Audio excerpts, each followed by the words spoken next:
हरि ओम।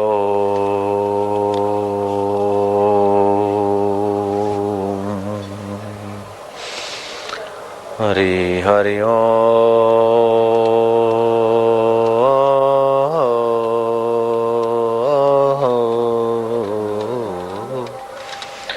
भयनाशन दुर्मति हरण, भयनाशन दुर्मति हरण। कली में हरि को नाम, कली में हरि को नाम। निश दिन नानक जो जपे, निश दिन नानक जो जपे। सफल हुवई सब काम, सफल होई सब काम। हरि हरि ओ।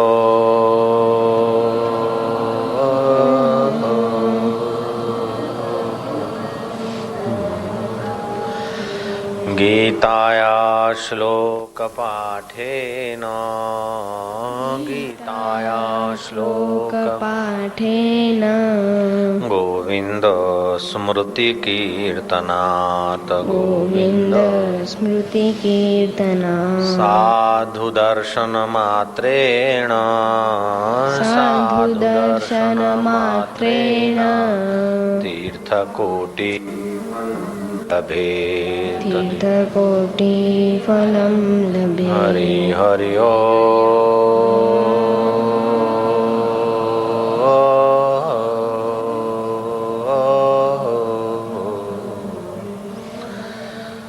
नाहं वसामि वैकुण्ठे, नाहं वसामि वैकुण्ठे। योगिनां हृदयेन वै, योगिनां हृदयेन वै। मद्भक्ता यत्र गायन्ति, मद्भक्ता यत्र गायन्ति। तत्र तिष्ठामि नारद, तत्र तिष्ठामि नारद। हरि हरि ओ।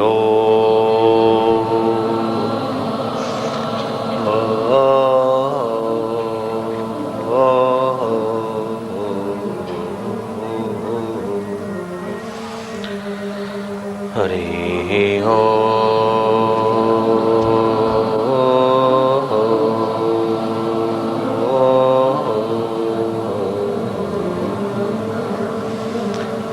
मधुरं मधुरेभ्योऽपि, मधुरं मधुरेभ्योऽपि। मङ्गलेभ्योऽपि मङ्गलम्, मङ्गलेभ्योऽपि मङ्गलम्। पावनं पावनेभ्योऽपि, पावनं पावनेभ्योऽपि। हरे नामैव केवलम्, हरे नामैव केवलम्। हरि हरि ओ।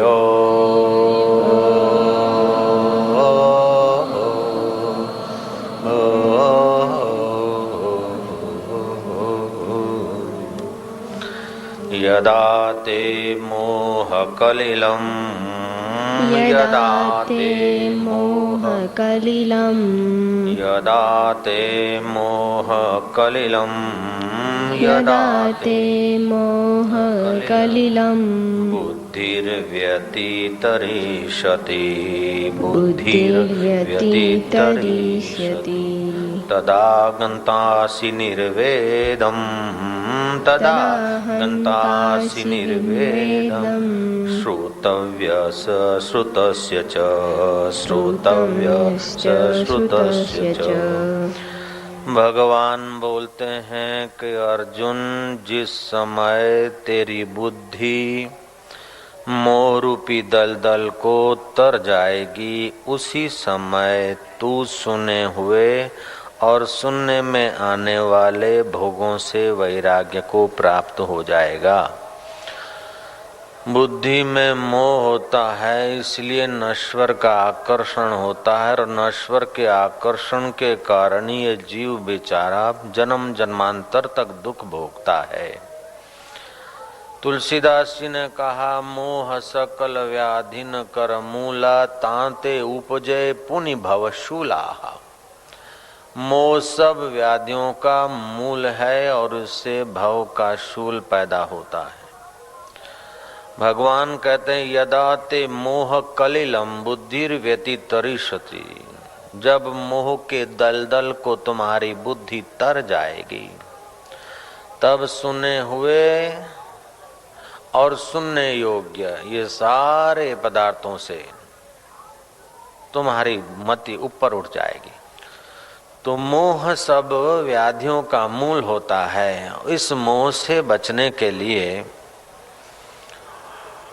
विवेक चाहिए और विवेक होगा सत्संग से। बिनु सत्संग विवेक न होवई, राम कृपा बिनु सुलभ न सोई। सत्संग चार प्रकार का होता है। एक तो जिन्होंने सत्य स्वरूप आत्मा परमात्मा का साक्षात्कार कर लिया, सुखदेव जी, जनक, वेद व्यास, पराशर आदि भगवान ब्रह्मा विष्णु महेश और भगवान ब्रह्मा विष्णु के अवतार, ये प्रथम नंबर का सत्संग करते, सत्य स्वरूप आत्मा में ही नित्य रमण करते। ये पहले नंबर का सत्संग है। एक बार पार्वती ने शिव जी से पूछा था कि भगवान, जो लोग शमशान में रहते हैं उनको तो अपवित्र कहा जाता है, और आप शमशान में रहते हैं, शमशान की भभूत रमाते हैं, मुंडों की माला पहनते हैं और चमड़ा ओढ़ते हैं, और आपने जो गहने पहने वे भी कोई शुभ या सुंदर नहीं है, उनको देखने मात्र से आदमी को मृत्यु का भय आए। तो आपके शरीर में जो श्रृंगार के सर्प हैं वे भी कोई सुवर्णमय नहीं है, विषधर है, और आपने जो ओढ़ा है वो भी चमड़ा है, आपने जो पहरा है वो मुंडों की माला है, और आप जो रमाते हैं वो शमशान की भस्म है, और आप रहते शमशान में, फिर भी आपको लोग देवादिदेव महादेव करके पूजते हैं। तो इसका क्या कारण है? आपके पास ऐसा कौन सा प्रभाव है जिससे आप देवादिदेव महादेव होकर पूजे जाते हो? शिव जी कहते हैं कि पार्वती, यही बात लक्ष्मी ने विष्णु से पूछी थी। लक्ष्मी ने विष्णु भगवान को कहा कि जो सदा लेटे रहते हैं वे तो आलसियों में गिने जाते हैं, और आलसी आदमी का धन वैभव और यश तो क्षीण हो जाता है, लेकिन आपका तो यश और लक्ष्मी तो चरण चंपी कर रही है। तो ऐसा क्या है कि आप आदि नारायण होकर पूजे जाते हैं? तो पार्वती ध्यान से सुन, शिव जी कहते हैं पार्वती को कि लक्ष्मी जी को भगवान नारायण ने कहा, मैं उस गीता के ज्ञान में रमण करता हूँ, इसलिए मैं आदि नारायण होकर पूजा जाता हूँ। सदा लेटा रहता हूँ तो तुम्हारे पैर चंपी के स्वाद में नहीं हूँ। गीता में जो मोह रहित दशा का स्वाद है, आत्म तत्व की जो बात है, आत्म परमात्मा रस है, मैं उस रस में सदा ही सराबोर रहता हूँ। तो उस रस में रहने वाले या गीता के ज्ञान को श्रवण करने वाले पहले कभी मुक्त हुए हैं? नारायण ने कहा कि पहले भी मुक्त हुए, अभी भी हो रहे हैं और बाद में भी होते रहेंगे। एक घटित घटना सुन। शिव जी कहते हैं पार्वती को कि नारायण लक्ष्मी को जो कथा सुनाई थी वे मैं तुझे सुनाता हूँ। तुंगभद्रा नदी के किनारे एक नगर था। उस नगर में एक वैश्य रहता था, करियाने का धंधा करता था। दिन हाय घोड़ो दिन थोड़ो, बस धंधा धंधा धंधा धंधा, खप्पे खप्पे खप्पे में खप गया। पैसा खपे, खाना खपे, कपड़ा खपे, बढ़िया खपे, ये खपे वो खपे। मोह के कलिल में उसकी बुद्धि मोह के दलदल में धस गई।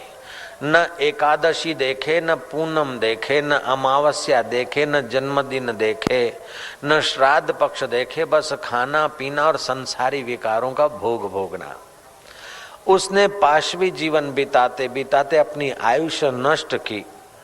जिसको मनुष्य शरीर मिला है, सत्संग नहीं करता और पशु की नाई खाता पीता और उसी में रमण करता है, तो दूसरा जन्म उसको पशु का मिलता है। वो बनिया करियाने की दुकान वाला, दुकान तो क्या संभाले, अपनी आयुष्य बर्बाद कर दी उसने। लोग बोलते मैं सोना बेचता हूँ, कोई बोलता मैं घी बेचता हूँ, कोई बोलता मैं कपड़ा बेचता हूँ, मैं लकड़ा बेचता हूँ, लेकिन भैया मेरे उसके साथ तुम अपनी जिंदगी बेच रहे हो, तुम्हें पता नहीं आयुष्य पूरा हो रहा है। ये मोह है कि मनुष्य सोचता कि इतना कर लिया, इतना और करूंगा, इतना पा लिया, इतना और पाऊंगा, इतना भोग लिया, इतना और भोगूंगा, लेकिन तू भोगों को नहीं भोगता है, भोग तुझे भोग रहे हैं। भोगा न भुक्तम वयमेव भुक्ता, कालो न याति वयमेव याता, तृष्णा न जीर्णा वयमेव जीर्णा, तपो न तप्तम वयमेव तप्ता। आयुष्य क्षीण हो रही है, श्वास श्वास में एक एक सेकंड खत्म हो रहा है, एक एक घंटा एक एक दिन करके आयुष्य क्षीण हो रही है। 50 वर्ष तुमने समय देकर जो चीज कमाई है वो सारी की सारी चीज वापस दे दो तो 50 घंटे भी तुम्हारी आयुष्य वापस रिन्यू नहीं हो सकती है। 50 मिनट भी जिंदगी की उम्र फिर बढ़ नहीं सकती। जितना समय देकर तुमने संसार की चीजें इकट्ठी की वे सब की सब वापस दे डालो तो तुम्हारा उतना समय तो क्या, उसका 100वां हिस्सा भी समय, तुम्हारी आयुष्य बढ़ नहीं सकती। समय देकर आदमी विद्या पा सकता है, समय देकर धन पा सकता है, फर्नीचर बना सकता है, गहने बना सकता है, कोठियां बना सकता है, लेकिन फर्नीचर, गहने, रुपए, पैसे, कोठियां और कुर्सी सब दे दे फिर भी दिया हुआ समय वापस उसको नहीं मिल सकता है। फिर भी मोह के कारण आदमी ताश में, गपशप में, फूका फूकी में, पीने खाने में अपनी उम्र बर्बाद कर देता है। ऐसा आदमी फिर दूसरे जन्म में पशु होता है। नारायण कहते हैं कि हे लक्ष्मी, वो वैश्य दूसरे जन्म में पशु हुआ, बैल का शरीर उसे मिला और बैल का शरीर उसी तुंगभद्रा नदी के किनारे नगर बस रहा था, वहीं उसका जन्म हुआ और उस बैल को किसी भिखमंगे ने खरीदा। वो भिखारी बैल पर बैठकर गांव-गांव भीख मांगता, कहीं से आटा, कहीं से दाल, कहीं से बटाका तो कहीं से प्याज के कंदे के, अपने आजीविका की याचना करके 2-4 दिन में जो भीख मांग कर लाता अपने बच्चों के साथ मिलकर वो खाता गुजारा करता। बैल को कभी भूसी छुरा डाले, कभी न डाले, गलती से ज्यादा डाले, कभी न डाले, कम डाले, ऐसे करते बैल बहुत दुख भोगता भोगता जल्दी बूढ़ा हो गया। उस भीख मंगे ने 2 डंडे मार के बैल को लावारिश करके छोड़ दिया। शिव जी कहते हैं पार्वती, फिर नारायण ने कहा कि लक्ष्मी, ये भगवत गीता के पहले अध्याय के महात्म्य में कथा आती है जो आप सुन रहे हैं, पद्म पुराण में से ली गई। तो शिव जी कहते हैं कि पार्वती, नारायण ने कहा कि लक्ष्मी ध्यान से सुनो, फिर उस बैल का क्या हुआ। वो बूढ़ा बैल मोहग्रस्त जीवन बिताता, इंद्रियों के विकारों में रमण करता, पशु हुआ और पशु होने पर जो मनुष्य जन्म में अपना आदर नहीं किया तो पशु जन्म में कौन उसका आदर करेगा। डंडे मार के निकाल दिया गया। वो धक्के खाते खाते कहीं बारिश के दिनों में किसी दलदल में फंस गया। अपने पैरों की रगों की ताकत न होने के कारण वो बैल बैठ ही गया दलदल में। आते जाते या पथिकों को दया आई, किसी ने सींगों से खींचा, किसी ने पूंछ से खींचा, लेकिन पैरों में अपनी शक्ति न होने के कारण वो बैल उठ न पाया। रात भर उस वहां ठुठरता रहा। दूसरा दिन हो गया, दोपहर पूरी हो गई, शाम हो गई। लोगों ने देखा कि बैल न मरता है न जीता है। भगवान, हम अपना अपना अमुक अमुक पुण्य अर्पण करते हैं, इसकी काया का कल्याण हो जाए। लेकिन लोगों के पुण्य अर्पण करने से भी बैल की काया का कोई कल्याण हुआ नहीं। इतने में एक वैश्या पसार हुई। उस वैश्या ने सारी घटना जान ली और हाथ में पानी लेकर वैश्या ने संकल्प किया। जैसे वायर विद्युत की वाहकता में काम देती है, ऐसे ही पानी संकल्प को वहन करने में बड़ा तेजी से काम देता है। और चीज में संकल्प संचारित करना, उसकी अपेक्षा जल में संकल्प जल्दी संचारित होता है। इसीलिए कोई भी संकल्प करते तो जल हाथ में लेकर मैं ये करिष्यामा, अतः ये करिष्यामा, तो ये जल में अपने संकल्प को वहन करने की विशेषता होती है। उस महिला ने जल लेकर संकल्प किया और अपना कोई टूटा फूटा उसका पुण्य बैल की सदगति के लिए जो ही उसने अर्पित किया, बैल के सींगों पर ढोला पानी, बैल की आंखें बंद हो गई, उसका प्राण पखेरु निकल गया और फिर आकाश में स्थित हुआ उसका अंतवाहक शरीर। 84 लाख योनियों में केवल मनुष्य योनि ही यमराज तक पहुंचती है, बाकी की योनि वहीं से फिर उतर आती है। हिसाब किताब मनुष्य योनि का होता है, बाकी की योनियों को तो अल्टरनेट से सिस्टमेटिक उनको जन्म मिलते रहते हैं। लेकिन इसने पुण्य पुंज के प्रभाव से वैश्या ने जो कुछ संकल्प किया था, तो इसको देव शर्मा के घर में गर्भवास मिला। चंद्रमा के किरणों के द्वारा, बारिश के बूंदों के द्वारा, हवाओं और धुम्मस के द्वारा सूक्ष्म शरीर आकर अन्न में, फल में स्थित होते हैं। ये अन्न में आकर स्थित हुआ और सुशर्मा ने अन्न खाया। सुशर्मा के शरीर के द्वारा मां के गर्भ में गया और देव शर्मा होकर पैदा हुआ।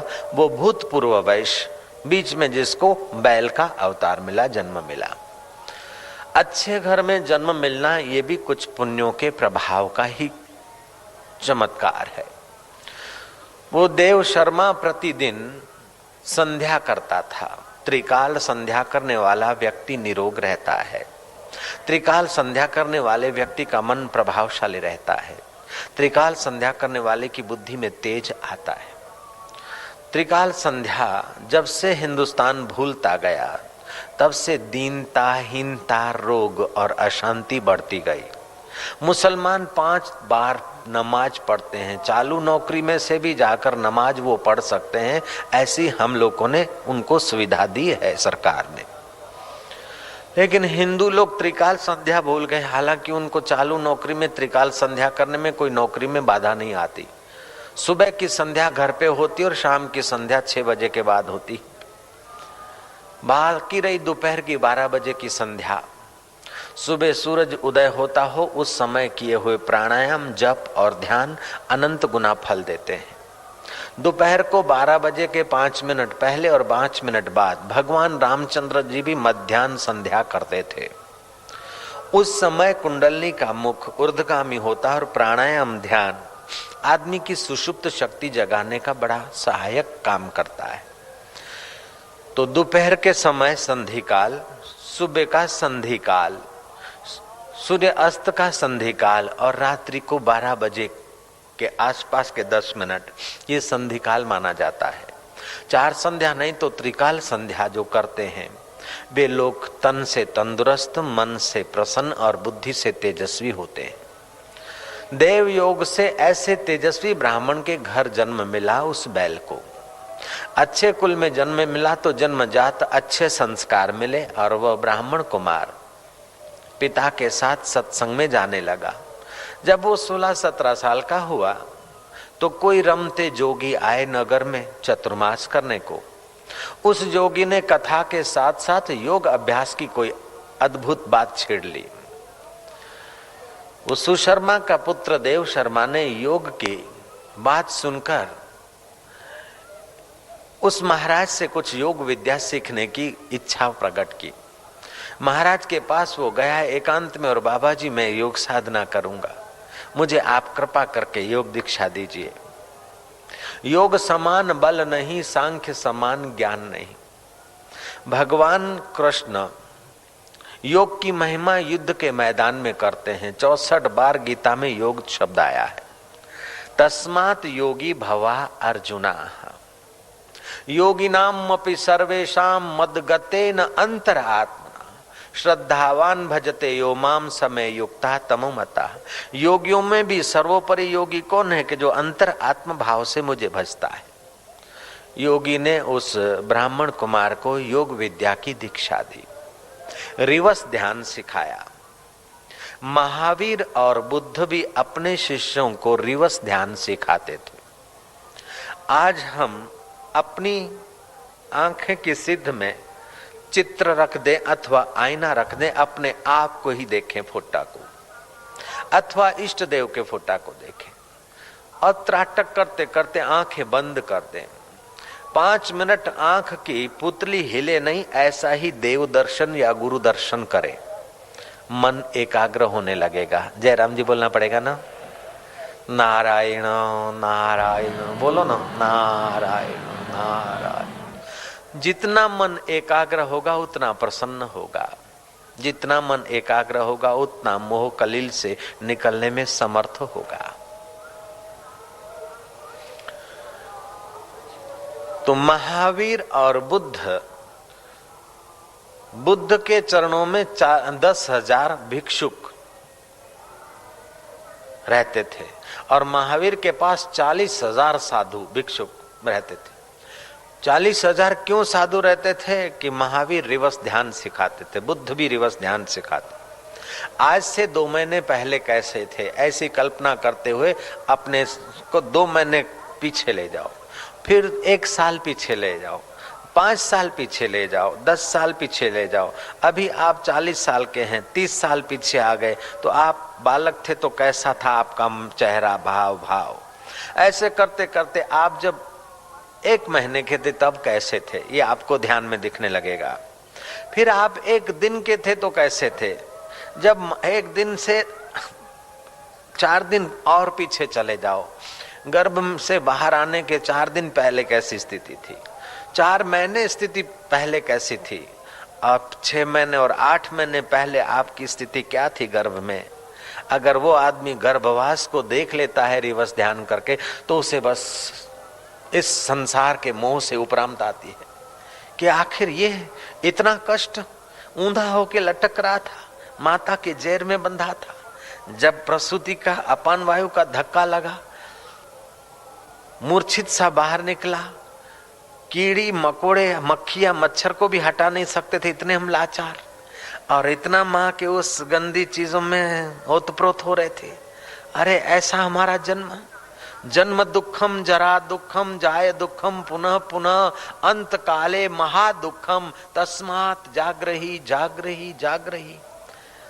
ऋषि कहते हैं कि जन्म का दुख अगर ठीक से समझ में आ जाए, कुम्हार के निभाड़े में मटका पकता है, 2-4 घंटे ही आग में रहता है, पक जाता है, लेकिन तुम्हारा ये देह रूपी कुंभ 2-4 घंटे में नहीं बनता है, इसको पकने में 9-9 महीना लगते हैं। माता और पिता का लिक्विड पानी जैसा द्रव्य होता है, उसमें से ये हड्डियां बनती है, पत्थर जैसे दांत और हड्डियां आदि, जो शरीर में कैल्शियम आदि रिकवर होता है, ये कोई जैसे तैसे नहीं बनता है। गर्भाग्नि में बालक पकता है, जैसे ईंट और मटका पकता है ऐसे ही मनुष्य माँ के गर्भ में पकता है। ये तो वैष्णवी माया आती है, जरा हवा का झोंका लगता है, आदमी की नस दब जाती है, गर्भवास का दुख भूल जाता है। अगर रिवर्स ध्यान करके अपने गर्भवास को देखे तो बस आदमी का विवेक और वैराग्य एकदम तीव्र हो जाता था। इसीलिए वो लोग फिर आलतू फालतू बातों में नहीं जाते थे, महावीर और बुद्ध के शिष्य बन जाते थे। तो ये मोह है जो संसार में सुख बुद्धि दिखा रहा है, नश्वर चीजों में मोह करा रहा है। ये मोह सब व्याधियों का मूल होता है। खैर, उसने रिवर्स ध्यान किया, रिवर्स ध्यान में अपने को गर्भवास का दुख, उसके पहले में कौन था, रिवर्स ध्यान करते करते फिर और पीछे गया तो मैं बैल था और दलदल में फंसा था। उस दलदल से निकालने वाले कई लोगों ने प्रयास किया लेकिन नहीं निकल पाया। एक वैश्या ने अपना पुण्य अर्पित किया और मैं दलदल से निकला, ऐसा वो देव शर्मा ने ध्यान में देखा। सुशर्मा का पुत्र देव शर्मा ध्यान में उस वैश्या के द्वार को भी देखता और वैश्या को भी देखता है। उसने उस वैश्या के द्वार पर जाकर हस्ताक्षर किए, माताजी दरवाजा खोलो। वैश्या बूढ़ी हो चली थी, युवानी के पाप का प्रायश्चित में ही उसका हृदय तप रहा था। उसने कहा कि मुझ अभागिन के आगे तू कौन आया है ब्राह्मण कुमार, क्यों अपनी जिंदगी बर्बाद करता है? मैंने तो कई जिंदगियां बर्बाद की, कई जवानों की कमर तोड़ी, अब तो मैं अपने कर्मों को रो रही हूं, तू क्यों आया है? ब्राह्मण कुमार कहता है कि देवी, तू लोगों के लिए चाहे वैश्या हो या कुछ भी हो, मेरे लिए तो तू तारणहार है, द्वार खोल, मैं तेरा दर्शन करना चाहता हूं। विनम्र वचन सुनकर वैश्या प्रभावित हुई, दरवाजा खुला। ब्राह्मण कुमार कहता है कि मैं तुमसे ये पूछने आया हूं कि तुम ऐसा कौन सा पुण्य किया है? वैश्या बोलती, मैं और पुण्य? रास्ता भूले हो, एड्रेस भूले? बोले नहीं, मैंने ध्यान करके देखा है। आज से 18-19 साल पहले कोई बैल दलदल में फंसा था और कैसे भी वो निकल नहीं रहा था, उसकी सदगति के लिए तूने कोई पुण्य अर्पण किया था, बोल याद है तुझे? वैश्या कहती, हाँ, 18-19 साल पहले की बात, तब तो तेरा छोरा जन्म भी नहीं हुआ होगा। बोले नहीं, जिसके लिए पुण्य अर्पण किया था वो मैं बैल हूं। ये बता के कौन सा पुण्य था जो बैल की सदगति हो गई। वैश्या बोलती है मैं तो रही ठहरी वैश्या, मेरे पास तो चोर भी आए, साहूकार भी आए। चोर किसी ब्राह्मण के घर का तोते का पिंजरा चुरा लाए थे, वो मेरे वहां छोड़ गए, और वो तोता हर रोज गीता के श्लोक रटता था। गीता के श्लोक पक्के किए हुए थे, ब्राह्मण ने सिखाए थे, और वो अपना तोता टूटी फूटी भाषा में सुबह सुबह गीता के श्लोक बोलता था। मैं सोचती थी कि और तो कोई सत्कर्म नहीं हो रहा है, कम से कम गीता जो भगवान के श्री मुख से निकली है वही तोता बोल रहा है, वह मैं सुनती थी, और वही पुण्य उस बैल की सदगति में मैंने अर्पित किया है। तू क्यों पूछता है? बोलता वो ही मैं बैल हूं। अगर तोते के टूटे फूटे श्लोकों से बैल में से आदमी देव शर्मा के घर, सुशर्मा के घर देव शर्मा हो सकता है, तो संत के मुंह से गीता सुने और गीता का अर्थ समझे तो जीवात्मा परमात्मा का भी तो हो सकता है, साक्षात्कार कर सकता है। भगवान शिव कहते हैं कि उमा नारायण ने लक्ष्मी को कहा कि उसी गीता के ज्ञान में मैं भी रमण करता हूँ। शिव जी ने कहा मैं भी उस गीता में बताए हुए स्वस्वरूप अनुसंधान में, निजानंद में, चिंतन रहित अवस्था में। जगत का चिंतन मिटाने के लिए आत्मा का चिंतन करना पड़ता है। जगत का आकर्षण मिटा, मोह कलेल मिटा, तो फिर आत्मा का चिंतन करने की जरूरत नहीं रहती। चिंतन रहित अवस्था में जब विश्रांति मिल जाती है तो साक्षात नारायण का स्वरूप हो जाता है वो जीव। वह जीव ब्रह्म में भेद नहीं होता है। हे पार्वती, भगवान नारायण उसी आत्मा में रमण करते हैं, मैं भी उसी आत्मा में रमण करता हूँ। और जो भी गीता को ध्यान से सुनता है, मनन करता है, वो भी देर सबेर अपने आत्म परमात्मा में विराजता है। फिर चाहे उसका शरीर शमशान में रहे, चाहे राज्य सिंहासन पर रहे, उसका शरीर चाहे गृहस्थी जीवन का दिखे, चाहे सन्यासी जीवन का दिखे, लेकिन ये दिखने वाला शरीर माया है। लेकिन जिससे दिखता है वह महेश्वर पद में सदा रमण करने वाला पुरुष इस पृथ्वी पर का देव है। स्नातम तेन सर्व तीर्थम, उसने सारे तीर्थों में स्नान कर लिया। दातम तेन सर्व दानम, उसके द्वारा सब दान दिया गया। कृतम तेन सर्व यज्ञम, उसके द्वारा सब यज्ञ हो गए। ये न क्षणम मनः ब्रह्म विचारे स्थिरम कृत्वा, जिसने एक क्षण के लिए भी उस ब्रह्म परमात्मा में अपने मन को लगा दिया है, उसने अपने पितरों का तर्पण कर लिया है। ब्रह्मज्ञानी संग धर्म राज करे सेवा। 2-4 दिन पहले मैंने एक बात बताई थी आपको कि भृगु ऋषि की सेवा करता था शुक्र, और विश्वाची अप्सरा को देखकर शुक्र का मन मोहित हुआ, उसके पीछे गया।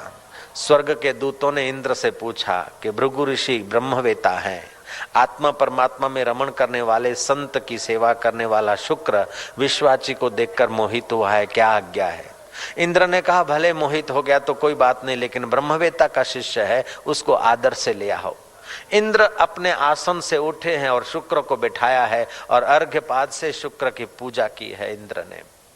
ब्रह्मज्ञानी की सेवा करने वाले का इतना आदर देवों का राजा इंद्र करता है, तो ये साधक तू आत्म परमात्मा का साक्षात्कार कर ले तो तेरा कितना भला होगा, तू ही सोच। नारायण नारायण नारायण। ऋषि ने ठीक कहा है, गीताया श्लोक पाठे न गोविंद स्मृति कीर्तनात् साधु दर्शन मात्रे न तीर्थ कोटि फलम लभेत। गीता के एकाध श्लोक का पाठ, भगवान नाम कीर्तन और सच्चे आत्मवेता पुरुष के दर्शन से करोड़ों तीर्थ करने का फल होता है। पैठान में एकनाथ जी महाराज कथा करते थे। एकनाथ जी महाराज की कथा सुनकर बहुत लोग शांति का, आनंद का, ज्ञान का, प्रेम का और ध्यान का प्रसाद पाते थे। धीरे धीरे दिन दूनी रात चौनी उनकी प्रसिद्धि होती गई और लोग बढ़ते गए। लोग तुम्हारे पास शब्द सुनने को नहीं आते हैं, किस्से कहानियां सुनने को नहीं आते। किस्से और कहानी और शब्दों के पीछे तुम्हारा अगर तप है, सत्व है, अनुभव है, तो वही लोगों को शांति देता और आकर्षित करता है। जय राम जी की। कबीर जी से 4 बड़े विद्वानों ने पूछा कि हम 12-12 साल एक वेद पढ़े, 48 साल हुए, वेदों को हम चाट गए, कौन सा ऋषि, कौन सा सूक्त, कौन सा मंडल, कौन सी ऋचा, कौन से पन्ने पर, ये हम बता सकते हैं, लेकिन फिर भी महाराज हमको लोग पूछते नहीं, हम तो मक्खियां उड़ाते रहते अपने डेरे में, हमारे पास तो कोई आता नहीं, और तुम जब बोलते हो तो भीड़ इकट्ठी हो जाती है, क्या बात है। कबीर ने कहा बुरा न मानो तो कह दूं। बोले कहो महाराज। बोले तुम कागज लिखी कह रहे हो और मैं नैना देखी कहता हूं। तुम्हारा पानी हौद का है और मेरा पानी कुएं का है। तुम रटा रटाया सुना रहे हो, लेकिन मैं अंदर का ताजा अनुभव, उस परमेश्वर को छूकर मेरी वाणी आ रही है, इसीलिए तुम्हें शांति और आनंद मिल रहा है। एक नाथ जी महाराज ऐसे ही थे।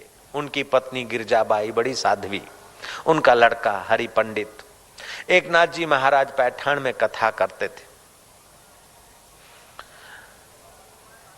दिन दूना रात चौनी उनकी प्रसिद्धि बढ़ती गई। लोग उनके कथा में, सत्संग में ज्ञान, ध्यान, भक्ति, प्रेम, रस पाने लगे। धीरे धीरे क्या हुआ कि टूणा फूणा वालों का धंधा जरा मंदा होने लगा। शराबियों का शराब का धंधा बंद हो गया और मांसाहारियों की दुकानों में भी जरा ताले लगने लग गए। और अला बांधूं, बला बांधूं, भूत बांधूं, प्रेत बांधूं, डाकिनी बांधूं, शाकिनी बांधूं, इसको ये हाजिरी आई है, इसको वो सवारी आई है। इन लोगों का धंधा जरा ठप होने लगा। जयराम जी तो बोलना पड़ेगा। जहां सच्चा संत का प्रचार प्रसार होता है, वहां समाज की वहम और अंधश्रद्धा अथवा समाज की भोले भाले लोगों का शोषण करने वाले व्यक्तियों को खतरा हो जाता है। जब जब ऐसे पुरुष पैदा हुए तब तब अभागे लोगों ने विरोध किया है। ये इतिहास इसका साक्षी है। कबीर जी का भी विरोध किया ऐसे स्वार्थी लोगों ने। कबीर जी दारू पीते हैं, वैशागामी है, फलाना है, ऐसा करके कबीर का विरोध किया। मुल्ला मौलवी और पंडितों को कबीर जी ने डांटा था। पंडित वाद वदंती झूठा, मिश्री कहे मुंह मीठा तो राम कहे राम दीठा, पंडित वाद वदंती झूठा, ऐसा कबीर ने कहा। पंडे और मुल्ला मौलवियों ने साजिश की और कबीर जी को बदनाम करने के लिए उन्होंने सब उपाय आजमाए, लेकिन एक एक उपाय उनका फैल होता गया। आखिर एक बड़ा उपाय किया। कबीर जी कथा कर रहे हैं और एक आया कसाई, दूसरा आया शराबी, शराब का धंधा करने वाला। महाराज कल शराब की बोतल ले गए थे, पैसे भिजवा रहा हूं, भूल गए क्या? अभी तो बड़ी कथा करते हो, लेकिन रात को तो शराब खूब पिया था। लोगों ने देखा कि आज तक अफवाह थी, लेकिन अभी तो प्रत्यक्षम किम प्रमाणम। वो कसाई भी बोलता कि मेरे वहां से मांस ले गए थे, और ये शराबी भी बोलता मेरे पास से शराब ले गए थे। आधे लोग तो उठ के रवाना हो गए। बाकी के कुछ पक्के पक्के लोग थे, तो इतने में एक वैश्या आई, छनन छनन पायल बजाती, गले में हाथ डाल के, क्यों बलमा रात भर तो बिस्तर पे थे, अभी साधु बाबा बन गए? वाह, तुमने तो कहा था तेरा हाथ नहीं छोड़ूंगा और भूल गए।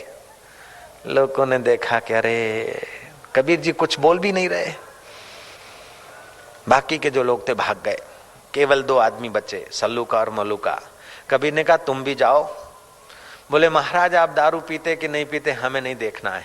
वैशा सत्य कहती है कि झूठ कहती है ये नहीं हम सोचते। हमको तो आपके चरणों में बैठने से ज्ञान मिल रहा है, शांति मिल रही है, सत्संग मिल रहा है, आपसे हम लाभान्वित हो रहे हैं। हजारों आदमी शराब नहीं पीते, हजारों आदमी मांस नहीं खाते, फिर भी हमें उनसे वो शांति नहीं मिलती। आपके चरणों में बैठने से हमें शांति मिलती है। इसीलिए गुरुदेव कृपा कर दो मुझ पर, मुझे अपनी शरण में रहने दो, मुझे ज्ञान के सागर से स्वामी अब निर्मल गागर भरने दो। सल्लूका मल्लूका की श्रद्धा को धन्यवाद है। लेकिन गांव में तो अफवाह हो गई। कबीर जी उस वैश्या को घर ले गए, लेकिन ऐसे नहीं ले गए चोरी छुपी, खुले आम। एक हाथ में तो वैश्या का हाथ है और दूसरे हाथ में शराब की बोतल है, खाली बोतल शराब की, उसमें कोई पानी भरा हुआ, रंग लगाया हुआ शराब की बोतल। दूर से तो शराब ही दिखे। कबीर जी गा रहे हैं, सुनो मेरे भाइयों, सुनो मेरे मितवा, सुनो ना, सुनो मेरे भाइयों, सुनो मेरे मितवा, कबीरो बिगड़ गयो रे, दही संग दूध बिगड़ो, मक्खन रूप भयो रे, कबीरो बिगड़ गयो रे। जिसकी बुद्धि मोह कलिल से तर गई है, उसको क्या है चिंता, क्या आकर्षण, क्या भय? उसका अपना अनुभव स्वतंत्र है। दुनिया की वाहवाही से वो बड़ा नहीं होता और निंदा से वो छोटा नहीं होता है। कभी खुश कभी ना खुश वे मर्द अधूरे हैं, पूरे हैं वे मर्द जो हर हाल में खुश हैं। मिला अगर माल तो उस माल में खुश हैं, हो गए बेहाल तो उस हाल में खुश हैं। कभी ओढ़े टाट तो कभी बाट में खुश हैं, पूरे हैं वे मर्द जो हर हाल में खुश हैं। हजारों लोग जय जय कर रहे हैं तभी भी वही शांति, और सब लोग अफवाह के शिकार हो गए हैं और वैश्या गले पड़ रही है तभी भी कबीर के हृदय में वही शांति। ये मोह कलील से ऊपर उठे हुए पुरुष के लक्षण है।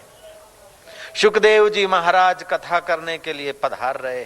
रास्ते में अनभिघ्न गरीब माइयों ने और बच्चों ने, ना पढ़ लोगों ने ओए ओए बावा बावो बावो बावा करके कंकड़ उछाले, पत्थर उछाले, हुरियो किया, लेकिन सुखदेव जी के चित्त में शोभ नहीं हुआ है। सोने के सिंहासन पर बैठकर प्रवचन करने की तैयारी कर रहे हैं। अर्घ्यपाद से पूजा कर रहा है राजा, और बड़े बड़े साधु संत सत्कार कर रहे हैं, क्योंकि व्यासपीठ पर बैठने वाले पुरुष का आदर करना श्रोता का कर्तव्य है। चाहे कितना बड़ा जोगी हो, बड़ा तपी हो, बड़ा जपी हो, बड़ा मंडलेश्वर हो, लेकिन श्रोता की जगह पर बैठा है, कुछ श्रवण करना चाहता है तो उसे अपना अहंकार छोड़कर आदर करना चाहिए वक्ता के तरफ। वक्ता के अंतःकरण में साक्षात नारायण मेरा कल्याण करने के लिए बोल रहे। आया, कथा में बैठा और फिर उठ के चल दिया। ऐसे खड़िया पलटन लोग सत्संग का फायदा नहीं उठा सकते। जयराम जी की। जो सत्संग का आदर नहीं करते तो लोग उनका भी आदर नहीं करते। जो सत्संग का आदर करते हैं लोग उनका भी आदर करते हैं। जो सत्संग का आदर करता है वो अपने जीवन का आदर करता है। जो अपने जीवन का आदर करता है तो लोग उसका आदर करते हैं। जो खड़िया पलटन के नहीं आए और जब आए तब बैठे, वो चल दिए, दूसरे को विघ्न करने का दोष माथे पे चढ़ा के चल दिए। तो ऐसे खड़िया पलटन के स्वभाव वाले लोग सत्संग की महिमा नहीं जानते। लेकिन ये बैठे तपस्वी साधु आराम से, श्रोत वक्ता आए उसके पहले आ जाते, सत्संग पूरा होता है बाद में उठते। तो इस प्रकार के लोग बैठे थे, सुखदेव जी का स्वागत कर रहे थे। तभी सुखदेव जी के चित्त में हर्ष नहीं हुआ और उन ना समझों ने मजाक उड़ाई तो सुखदेव जी के चित्त में शोक नहीं हुआ, क्योंकि मोह कलील से, मोह के दलदल से उनकी बुद्धि ऊपर उठी हुई थी। यदा ते मोह कलिलम बुद्धिर व्यतितरिष्यति तदा गंतासी निर्वेदम श्रोतव्यस्य श्रुतस्य। जब मोह रूपी दलदल को तुम्हारी बुद्धि तर जाएगी तो सुने हुए या सुनने योग्य सारे पदार्थों से आकर्षण हट जाएगा। कबीर गाए जा रहे हैं, सुनो मेरे भाइयों, सुनो मेरे मितवा, कबीरो बिगड़ गयो रे, दही संग दूध बिगड़ो, मक्खन रूप भयो रे, कबीरो बिगड़ गयो रे। सुनो मेरे भाइयों, सुनो मेरे मितवा, कबीरो बिगड़ गयो रे।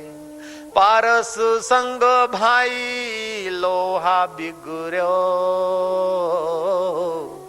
पारस संग भाई लोहा बिगड़ो, कंचन रूप भयो रे, कबीरो बिगड़ गयो रे। सुनो मेरे भाइयों, सुनो मेरे मितवा, कबीरो बिगड़ गयो रे। संतन संग दास कबीरो बिगड़ो। तुम लोग भी बिगड़ गए सब, जयराम जी की। संतन संग दास कबीरो बिगड़ो, संत कबीर भयो रे, कबीरो बिगड़ गयो रे। सुनो मेरे भाइयों, सुनो मेरे मितवा। पंडे मुल्ला मौलवी तो खंड खाने लगे कि अब काम बन गया। आज तक काशी नरेश इनको बड़ा संत मानता था, सिर झुकाता था, अब काशी नरेश को जरा सुना दे। मुल्ला मौलवी और पंडितों ने जाकर काशी नरेश को कहा कि तुम नरक में पड़ोगे, ऐसे व्यभिचारी भ्रष्टाचारी को तुम संत मानते हो। आज वैश्या को अपने घर लिए जा रहे हैं और हाथ में बोतल शराब की है। हम इतने दिन से बोल रहे थे हमारी बात कोई नहीं मानता, आज देखो प्रत्यक्ष प्रमाण। काशी नरेश ने मंत्री को भेजा कि कबीर को बाइज्जत ले आओ, बात जाननी पड़ेगी। और सीआईडीओ ने भी सारी खबर दी है कि महाराज सच्ची बात है, कबीर जी वैश्या को लेकर हाजिर हो जाएं। काशी नरेश देखता है कि कबीर भी आए हैं, वैश्या का हाथ पकड़ के आए। कितना निर्भीक आदमी है ये। काशी नरेश कहता है कि महाराज अपनी कीर्ति का ख्याल करो। कबीर बोलता है जहन्नम में जाए कीर्ति तुम्हारी। जयराम जी की। ये पढ़ाई दी हुई वाहवाही कब तक जिएंगे हम। हमारी अपनी मस्ती में हम पूरे मस्त हैं। बोले महाराज मैं अभी भी तुम्हें माफ कर सकता हूं, इस रांड का हाथ छोड़ दो तो, क्योंकि मैंने तुम्हारा आगे सिर झुकाया है। बोले ये बोलती है कि हाथ पकड़ा है तो छोड़ना नहीं, तो मैं क्यों छोड़ूं इसका हाथ? तुम्हारी माफी मांगने के लिए मैं नहीं आया, तुमने बुलाया तब आया हूं। तो महाराज तुम्हारी कीर्ति का ख्याल करो, तुम्हारी इज्जत आबरू का ख्याल करो। और मेरे जैसा काशी नरेश तुम्हें संत मानकर सिर झुकाता था। बोले मत झुकाया कर तू सिर, तेरे सिर झुकाने से मैं बड़ा नहीं हो जाऊंगा और न झुकाने से मैं छोटा नहीं हो जाऊंगा, मैं तो जो हूं। कितना स्वतंत्र सुख है जयराम जी की। जयराम जी तो बोलो भैया, कंजूसी न करो। नारायण नारायण। आज का आदमी जर्मन टॉय हो गया है, रोटी अपनी खाता है, श्वास अपना खर्च करता, और किसी ने वाहवाही की चाबी फिराई फूल गया, और किसी ने थोड़ा सा जरा यूं बोल दिया बस परेशान हो गया। अरे दूसरों की चाबी से चलने वाले तू कोई जड़ वस्तु नहीं है, तू तो अपना चैतन्य है। न खुशी अच्छी है न मलाल अच्छा है, यार तू जिसमें रख दे वो हाल अच्छा है। हमारी न आरजू है न जुस्तजू है, हम राजी उसमें जिसमें तेरी रजा है। मस्ती से जी यार, फिकर फेंक कुएं में। जो धन मिल गया, जो चला गया चला गया, जो भोजन मिल गया, न मिला न मिला। आखिर एक दिन तो ये आतशबाजी का अनार है। आतशबाजी का हाथी उसकी पूंछ नाटी हुई तो क्या है, लंबी हुई तो क्या, अभी दशहरे के दिन धड़ाक धुम धुम धम धड़ाक धम हो जाएगा। ऐसे ही सोने के बर्तन में खाया तो क्या है, ठीकरे में खा लिया तो क्या है, पलंग पे सोया तो क्या है, और ऐसे ही सो लिया तो क्या है। यार तू जिसको संवारना है उसको संवार, जिसको संभालना है उसको संभाल। इस खोखे को कब तक मैं मानेगा और मोह के दलदल में पड़ा रहेगा। उठ जाग मुसाफिर, तरती शोकम आत्मवेत, आत्मवेता हो जा, शोक के दरिया को तर जा। कबीर जी तरे हुए थे। काशी नरेश बोलता कि महाराज तुमको डर नहीं लगता है, इतने लोग तुमको मानते थे और सारे के सारे विरोध कर रहे हैं। बोले इनकी मान्यता से मेरी मुक्ति बड़ी नहीं होगी और इनके विरोध से मेरी मुक्ति घट नहीं जाएगी, मेरा अनुभव मैं ही हूं। इस वैश्या को तो छोड़ो। वैश्या बोलती महाराज राजन अब इन्हीं को कह रहे हो, मेरे को भी सुनो। मुझे क्या पता था कि चंद चांदी के टुकड़ों में मैं फंस जाऊंगी। मुझे तो मुल्ला मौलवियों ने और पंडितों ने बहकाया कि कबीर के गले पड़, तेरे को बहुत सारे पैसे मिलेंगे। मैं तो गले पड़ी, बहुत कुछ मैंने नखरे किए, लेकिन महाराज अब तो कबीर को मैं क्या बदलूं, मैं कबीर को अपने तरफ क्या आकर्षित करूं। इस महात्मा ने तो मेरा दिल चुरा लिया, मैं इनकी शिष्या हो रही हूं महाराज, मैं इनकी बेटी की नाई हो रही हूं। इतने में कबीर जी ने हाथ में जो बोतल थी, शराब की खाली बोतल, पानी था, उसकी धार की, राज दरबार में पानी की धार कर दी। काशी नरेश पूछता कि महाराज ये क्या कर रहे हो? जगन्नाथपुरी में रसोया ने ठाकुर जी के लिए भोग बनाना था, जरा उसको गलती से उसके कपड़ों में आग लगी, मैं बुझा रहा हूं। काशी नरेश तुम जाके जांच करो। ये होता है, संभव है। जिनका चित्त मोह कलील से ऊपर उठा है, ऐसे पुरुष त्रिकाल ज्ञानी और सत्य संकल्प होते हैं। ऐसे पुरुष यहाँ बैठकर हाथ घुमाए और जितना माइल दूर के व्यक्ति को स्पर्श का अनुभव कराना चाहे वो करा सकते हैं, या और कोई अनुभव कराना चाहे तो करा सकते हैं। ये बिल्कुल पक्की बात है, प्रयोग की हुई बात है जयराम जी की। जयराम जी तो बोला करो नारायण नारायण नारायण। एकनाथ जी महाराज ऐसे थे। तो एकनाथ जी की कथा में बहुत लोग आने लगे, तो महाराज वो शराबियों के अड्डे और टूणा फूणा अलाव अलाव ये सारे धंधे कम होने लगे। उन्होंने सोचा कि कुछ भी करके ये महाराज को पैठान से भगाना चाहिए। चंडाल चौकड़ी की नियुक्ति की गई और चंडाल चौकड़ी के मेंबर 2 जाकर एकनाथ जी की कथा में बैठे और एकनाथ जी महाराज कथा में ऐसी कोई कुछ बात बोल देता कि उस बात को लेकर हंगामा करे, उस बात को लेकर कुप्रचार करे। लेकिन संत की बात में क्या कमी होगी? संत तो अनुभव को और शास्त्र को छूकर बोलते हैं। चंडाल चौकड़ी के लोग हर रोज आते रहे, जांच करते रहे, क्या बोलते, क्या ऐसी कोई वीक पॉइंट बोले ताकि हम इनको बदनाम करने में सफल हो जाएं। ऐसे करते करते चंडाल चौकड़ी के 2-3 आदमियों ने देखा कि अब वीक पॉइंट मिली है। एकनाथ जी महाराज जब कथा कर रहे हैं तो बार बार एक माई के तरफ देख रहे हैं और वो माई कोई बड़े घराने की है, घिंगरूले बाल है, श्वेत साड़ी है, रत्न जड़ित गहने हैं और प्रभावशाली व्यक्तित्व है। एक नाथ के तरफ देखती है और महाराज भी बार बार उस माई पर नजर डालते हैं। अब आ गई बात समझ में, ये महाराज और माई का आपस में कोई आड़ा संबंध है। आड़े लोगों को तो आड़ा ही दिखे, उल्टों को उल्टा दिखे और सीधों को सीधा दिखे। दृष्टि रेव सृष्टि, दृष्टि समकालीन सृष्टि, यदा दृष्टि तदा सृष्टि, यथा दृष्टि तथा सृष्टि। आपकी दृष्टि जिस वक्त जैसी ऐसी दुनिया दिखेगी। दुनिया कैसी वो मत सोच, देखने वाले की निगाह किस वक्त कैसी है, दुनिया उस वक्त वैसी ही दिखेगी। जगत कैसा है इसका कोई ठोस अभिप्राय लिखा नहीं जा सकता है, देखने वाला कैसा है। जैसे बरसात के दिनों में बादलों में देखते हो तो हाथी दिखते, घोड़े दिखते, देवताओं की बारात दिखती है। जयराम जी की बोलो, देवताओं की बारात दिखती है। वो सब बादलों की छाया है और चित्त में जो जगत दिखता है वो माया है। माया और छाया एक ही बात है। डॉक्टर राधा कृष्ण लंदन गए थे तो वहां के वरिष्ठ व्यक्तियों ने सबमरीन दिखाई, पनडुब्बी। पानी में उस नाव में बैठो, वो पानी के अंदर अंदर से चले। पनडुब्बी, हवा मिलती रहे ऑक्सीजन, और पनडुब्बी में आदमी अंदर अंदर पानी में यात्रा कर सकता है। फिर तेज भागने वाले हवाई जहाज भी दिखाए और बोला कि हम सबमरीन का आविष्कार किया है, फ्लाइट का आविष्कार किया है, we are going up and up. Radha Krishna ने कहा ठीक, थैंक यू, धन्यवाद। पक्षियों की नाई तेज उड़ना, गीदों की नाई तुम सीख गए और मछलियों की नाई पानी में भागना सीख गए, लेकिन मनुष्य की नाई जीवन मुक्त होने का काम अभी तुम्हारे भाग्य में करना बाकी है, वो भारत कर चुका है। डॉक्टर राधा कृष्ण ने कहा। जयराम जी तो बोलना पड़ेगा। और फिर प्यारा नाम, दिल को पावन करने वाला, नारायण नारायण नारायण नारायण। एक नाथ जी महाराज उस महिला के तरफ बार बार देखते, आड़ा संबंध है। महिला कथा सुनकर गई है और चंडाल चौकड़ी के लोगों ने उस माई का पीछा किया है। अरे वो तो बुढ़ा है, उसकी तो औरत है, गिरजाबाई उसका बेटा है, तू हमारे से विवाह कर ले, ऐसा वैसा कुछ का कुछ बकते। पापी को तो पाप बोलने में कोई असुविधा नहीं होती, उसके पास तो शब्दकोश थे, कितना कितना बोले होंगे, ये वर्णन करना हमारे तुम्हारे बस की बात नहीं है। लेकिन वो माई चलती जा रही है, गोदावरी के किनारे तक पहुंची है। वे तो माई को उत्तेजना पैदा हो, माई को भय पैदा हो, ऐसा सब कर रहे हैं, लेकिन माई कोई कच्ची मिट्टी की नहीं थी। लोग कुछ भी कहें, लेकिन दुखी होना न होना अपने हाथ की बात है, भयभीत होना न होना अपने हस्ताक्षरों की बात है। नारायण नारायण। नहीं तो संसार है भाई।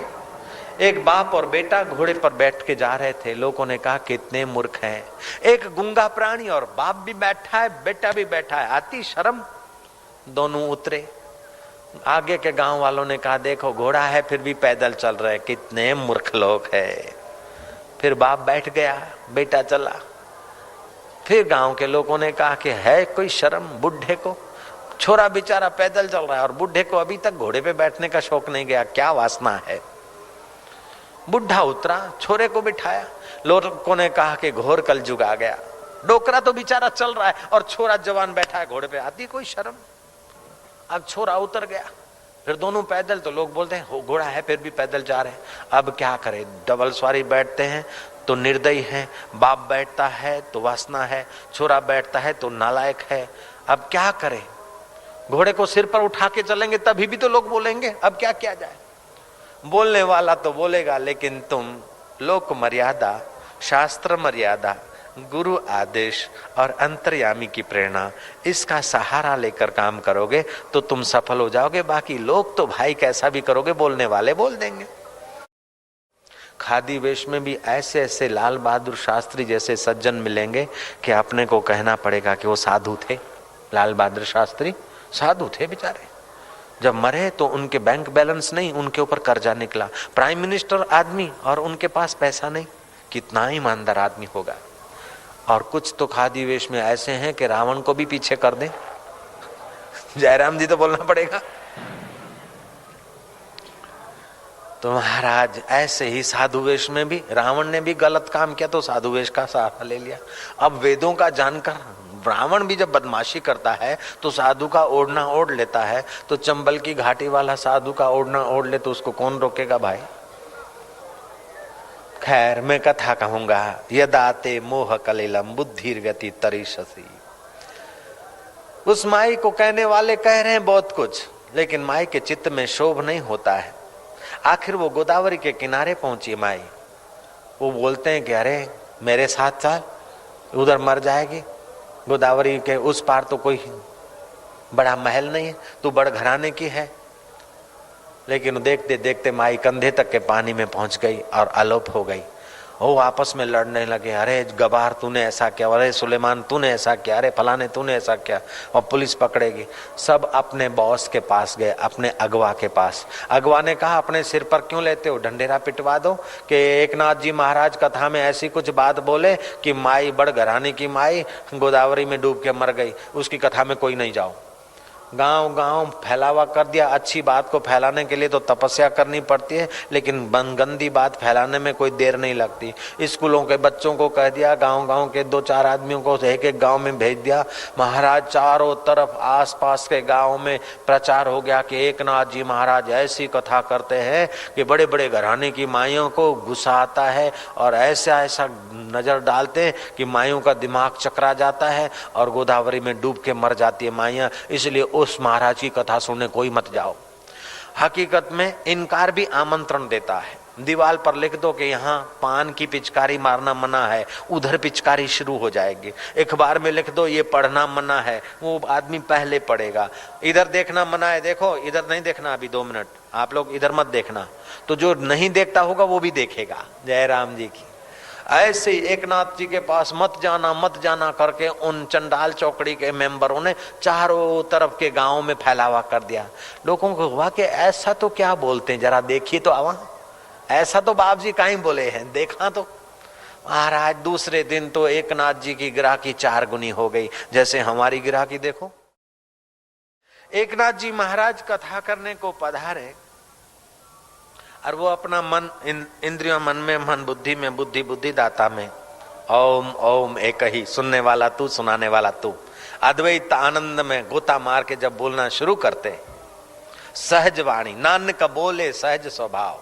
तुकाराम जी ने भी कहा, अम्मी सांग तो वेद सांगते, हम बोलते वो वेद बोलता है। कितना अनुभव पक्का है।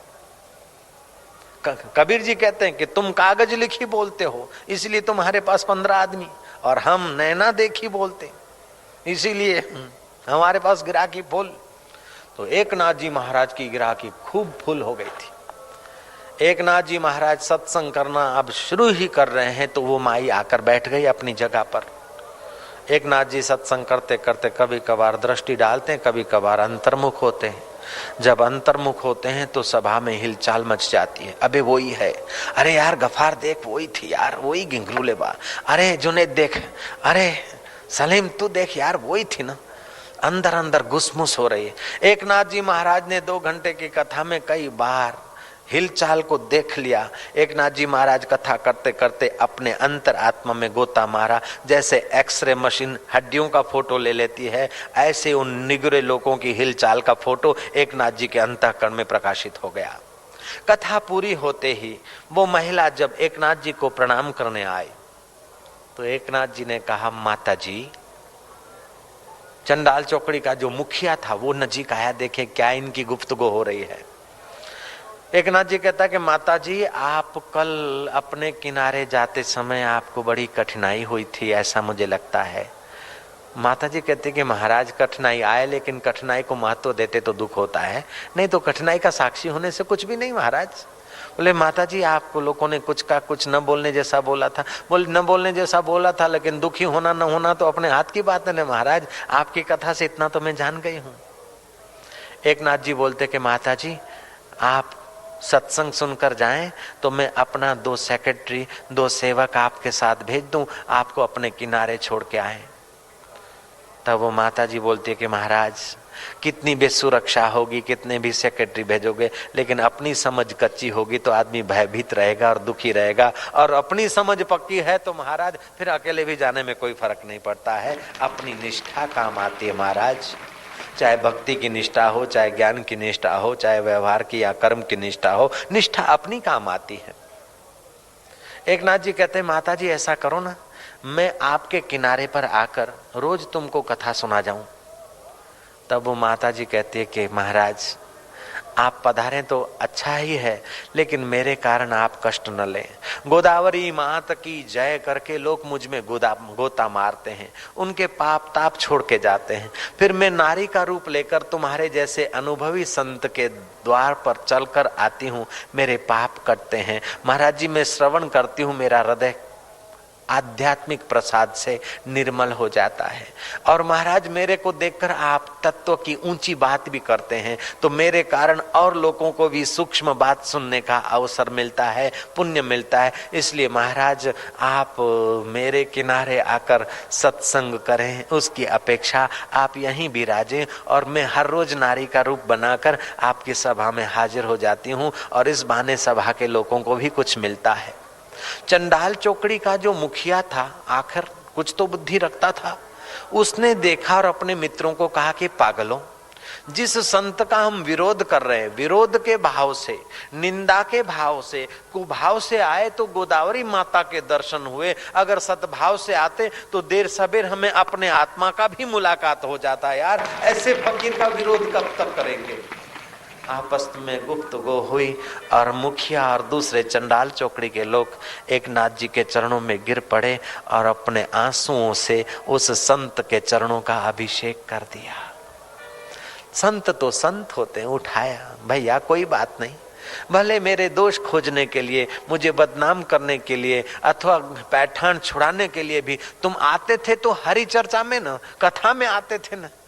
भाव अभाव, तुम गाली देते देते रेवड़ी खाओ तो भी मीठी लगेगी, खारे दरिया के तल्ले में जाकर भी शक्कर खाओ तो मुंह मीठा करेगी, कमरा बंद करके भी शक्कर खाओ तो मुंह मीठा होगा और मिर्च खाओ तो मुंह कड़वा होगा।